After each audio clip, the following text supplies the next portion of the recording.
여러분 안녕하십니까, 진성호입니다. 추미애 장관이 어제 임식을 가지고 떠났습니다. 그리고 오늘 박범계 신임 법무부 차관이 첫 일정을 소화했습니다.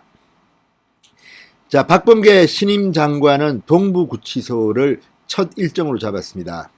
그리고 이 자리에서 다시 한번 동부구치소발 코로나 집단 감염에 대해서 사과했습니다. 추미애 장관이 가장 잘못한 일 중의 하나가 바로 이 동부구치소발 코로나 사태였습니다. 이걸 사과하면서 추미애 장관 뒤통수를 한번 친 셈입니다.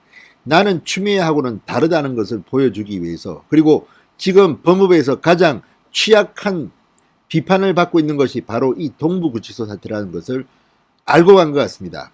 그렇지만 지금 박범계 장관 오늘 기자들과의 일문일답을 하는 과정에서 상당히 잔머리를 굴리는 것 같았습니다.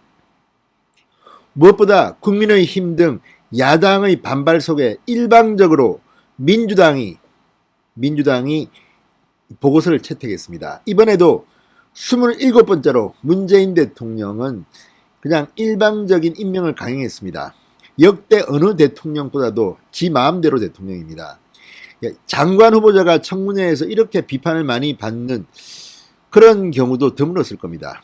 얼마 전에도 변창흠 국토부 장관 후보자, 도대체 저런 인물이 어떻게 장관이 될 수 있느냐, 인성 논란이 있었지만 결국 임명을 강행했습니다. 한경의 환경부 장관은 야당으로부터도 비교적 호평을 받았습니다. 요거는 제대로 된 겁니다. 김진욱 공수처장 후보자도 국민의힘과 합의해서 보고서를 채택했습니다. 물론 보고서 내용에는 김진욱 후보자를 비판한 내용도 있었습니다. 그렇지만 합의하에 보고서를 채택했습니다. 그러나 박범계는 달랐습니다. 민주당이 일방적으로 채택했습니다. 그만큼 인사청문회 과정에서 과거 고시생 폭행 논란, 재산 이 신고도 제대로 하지 않고, 아무튼 이것저것 대전의 한 고등학교에서의 성매매와 관련한 강연 논란, 박범계 후보자도 지금은 장관이 됐지만 인성 논란, 폭행 논란 이런 것들이 많았습니다. 돈 문제도 많이 부각됐습니다. 일설에는 추미애 장관과 조국 장관을 합쳐놓았다는 그런 악평을 받았던 박범계 장관. 그렇지만 이제 장관이 되니까 나름대로 계산을 시작한 것 같습니다. 자, 내가 지금 어떻게 해야 될까? 자, 박범계 장관은 노무현 정부 청와대에서 문재인 민정수석 비서실장을 모시고 민정비서관으로 일했던 사람입니다. 그럼에도 불구하고 박범계 장관은 이번 인사청문회에서 본인의 문제점을 어마어마하게 많이 노정시켰습니다. 그래서 장관이 된 뒤 눈치를 많이 보고 있습니다. 무엇보다도 본인이 지금 형사사건 피고입니다. 지금 재판을 받아야 되는데 27일 날 연기했습니다. 3월 달에 한답니다. 나경원 전 의원이 이 재판 패스트트랙에 올라탄 이 폭행 재판을 연기하자고 해달라고 요구했을 때는 법원이 노 했는데 박범계가 신청하니까 연기해줬습니다. 이것도 참 문제가 있습니다. 자, 형사 피고인으로서 장관에 임명된 최초 인물입니다. 뿐만 아니라 여기저기 지금 고발도 당하기 시작했습니다. 이런 박범계 장관이 동부구치소에 가서 추미애 장관의 가장 아픈 곳을 찌르면서 사과를 하고 이 첫 번째 공식 일정에 들어갔다는 것은 그만큼 머리를 좀 굴린 것 같습니다. 그런데 오늘 화제는 단연히 인사였습니다. 자, 지금 평검사 인사는 추미애 장관이 끝냈습니다. 2월 초 검찰 간부 인사가 예정되어 있습니다. 추미애 장관은 다른 것도 문제지만 이 인사, 칼춤 인사, 윤석열 총장의 측근들을 다 쳐내는 이 학살 인사로 비판을 받았던 사람입니다. 오늘 정년 퇴임 인사만을 선 이종건 의정부지청 검사 얼싸오적 이야기하면서 이 외압에 손을 든 외압을 받은 사람들은 승승장구하고 이런 비판을 했습니다. 추미애 라인에 대해서 이렇게 말했습니다. 불륜을 저지른 놈도 검찰개혁 핑계를 댄다. 이런 정도의 센 말을 했습니다. 자, 그런데 이런 분위기 속에서 과연 박범계 장관은 어떻게 인사를 할까요? 자, 오늘 기자회견에서 박범계 장관은 윤석열 총장부터 만나겠다고 했습니다. 인사 때문입니다. 이것 또한 추미애 장관을 아프게 만드는 대목입니다. 추미애 장관은 검찰 간부 인사를 할 때 윤석열 총장을 패싱했습니다. 검찰청법에 나와 있는 검찰총장의 의견을 들어 인사를 하도록 되어 있지만 그렇게 하지 않았습니다. 그냥 막무가내로 이 형식적인 알리바이만 남긴 채 자기 마음대로 했습니다. 원래 그린북이라는 게 있습니다. 검사들의 이 평정 고과 이런 평가들이 담긴 그 문서를 바탕으로 협의를 했습니다. 진보 정권이든 보수 정권이든 상관없이 법무부 장관은 검찰총장과 이렇게 협의를 했습니다. 물론 법적으로 합의를 보라는 것은 아닙니다. 협의입니다. 왜? 검찰총장이 잘 아니까 검찰총장의 말을 들어서 참고를 하라는 말입니다. 그런데 추미애는 지멋대로 했습니다. 그래서 검사내가 지금 시끄러운 겁니다. 박범계 장관은 달랐습니다.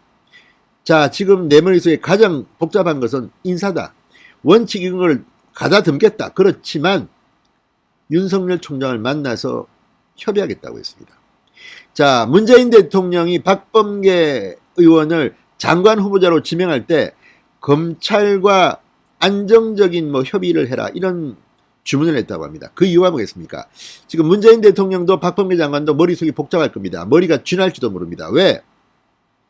이번에도 추미애 장관처럼 지 멋대로 학살 인사를 하고 이두봉 대검지검장 너는 저리 자천제라 이렇게 한다면 지금 윤석열을 또 한 번 더 키워주는 그런 계기가 될 겁니다.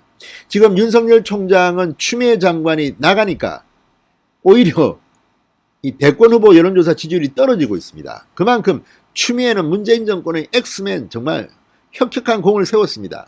정말 우리 국민들 혈압 올라가게 만들고 윤석열 총장의 지지율만 올려줬습니다. 그런 생각이 듭니다. 그런데 박범계가 그렇게 할지는 모릅니다. 자, 박범계는 변화구를 던지겠다고 했습니다. 추미애는 직구를 던졌습니다. 그러다가 제풀에 나가 떨어졌습니다. 본인은 스스로 사퇴했다고 하고 검찰개혁을 했다고 자화자찬하지만 그것을 액면 그대로 믿는 국민들이 몇이나 되겠습니까? 많은 언론들은 추미애가 경질됐다고 비판을 합니다. 왜?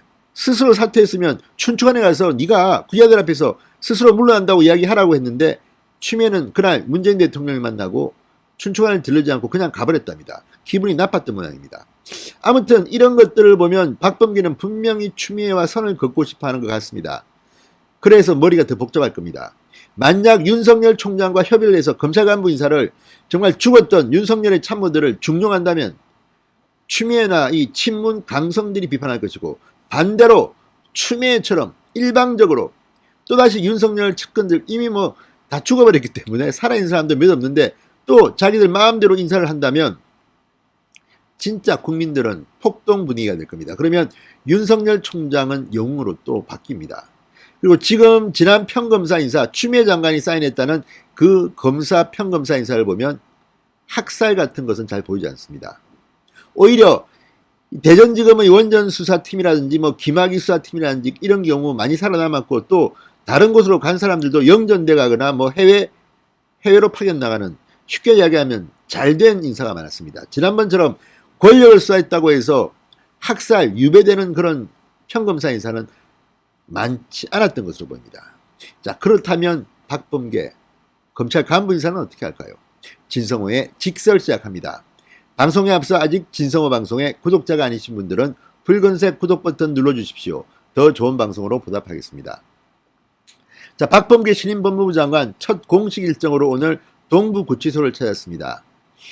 그러면서 이 코로나19 현장대책본부 회의 진행에 앞서 모두 발언을 했습니다. 그러면서 그런 방역이 곧 민생인데 그런 측면에서 법무부가 관리하는 동부구치소에서 많은 코로나 확진자가 발생했다는 점에 대해 국민 여러분께 다시 한번 송구하던 말씀을 드린다고 했습니다.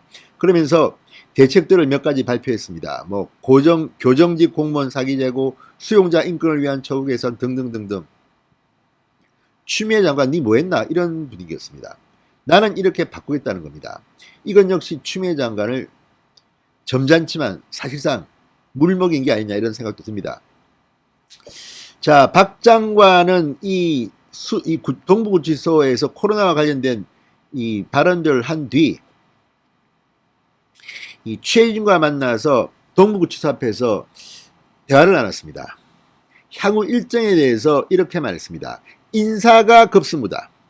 제 구상이 있어 왔고 원칙과 기준을 좀 다듬은 뒤에 윤석열 검찰총장과 만날 예정이라고 했습니다. 이건 분명히 추미애와는 다른 행보입니다. 추미애는 윤석열 총장을 만나지도 않았습니다.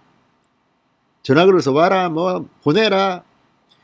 자, 그렇다면 이것들은 추미애 장관을 간접적으로 물먹이는, 비판하는, 뒤통수를 치는 것으로도 볼 수 있습니다. 그런데 문제는 그 결과입니다. 지금 말은 이렇게 하지만 또 어떤 수를 쓸지는 모릅니다. 지금 잔머리를 막 굴리고 있을 겁니다. 자, 박 장관은 인사 문제가 중요한 급선무인 것 같아 현황 파악을 시작했다. 일단 원칙과 기준이 가장 중요한 것 같아서 그런 부분에 대해 지금 구상을 하고 있다. 조국 추미애 장관이 이어왔던 인사의 대원칙을 존중하고 더 가다듬겠다 이렇게 했습니다. 더 가다듬겠다. 그러면서 윤 총장의 의견을 충분히 듣겠다는 입장을 전했습니다.